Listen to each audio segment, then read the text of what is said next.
يا ابني يا ابني يا ابني في ايه؟ يا ابني ركز يا ابني معايا في ايه؟ بقالي ساعة بنده عليك انت في ايه؟ ها؟ تقول إيه يا هم؟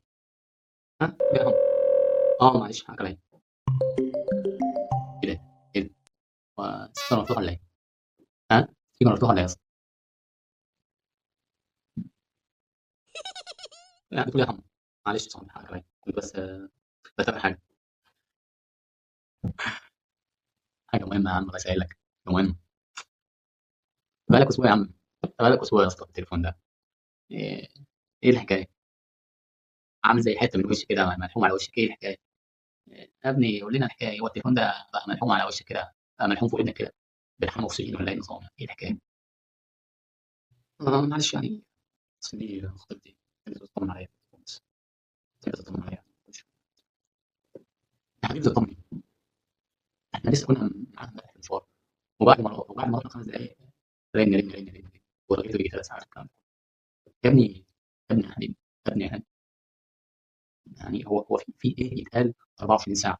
هو انتوا بتراجعوا المنهج ولا بتخططوا لغزو العالم ولا في ايه؟ في ايه؟ يا عم هي مش، يعني هي مش حكاية قوي بس، هي مش حكاية قوي يعني.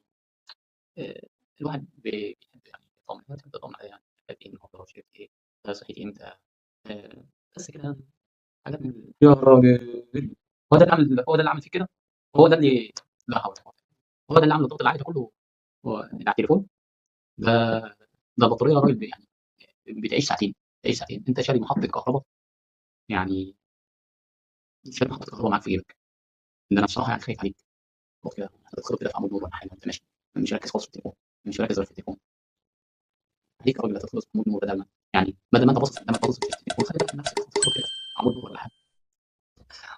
وبعدين يا صاحبي يعني سيبنا نعيش يومين كده يعني، خلينا نعيش يومين يعني، انت عارف الواحد خاطب يعني يومين وانا عايش يومين، دي فترة الخطوبة يعني.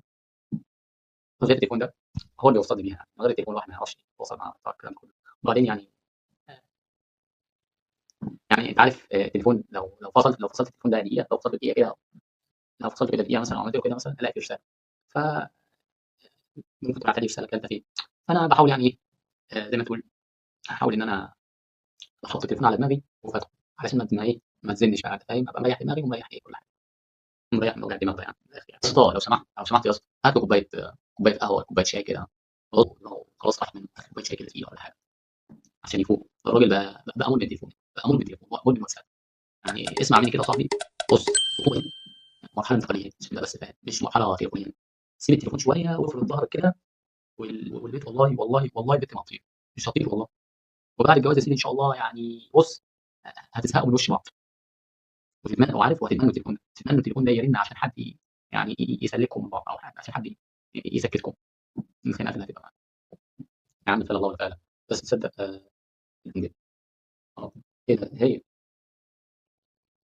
الله، دي هي، ثانيه واحده معلش، ثانيه واحده لازم ارد عشان دي لو اتاخرت عليها انت عارف يعني الموضوع هيكبر ومش عارف اقول لك ايه. لا حول ولا قوه الا بالله، هات يا عم اشرب القهوه خد يا عم، هذه اللي واخدينه من التليفونات عامله، التليفونات اليومين دول بقت عامله زي يعني التليفون بقى عامل زي اللي ملحوم على ودن الواحد. لا حول ولا قوة.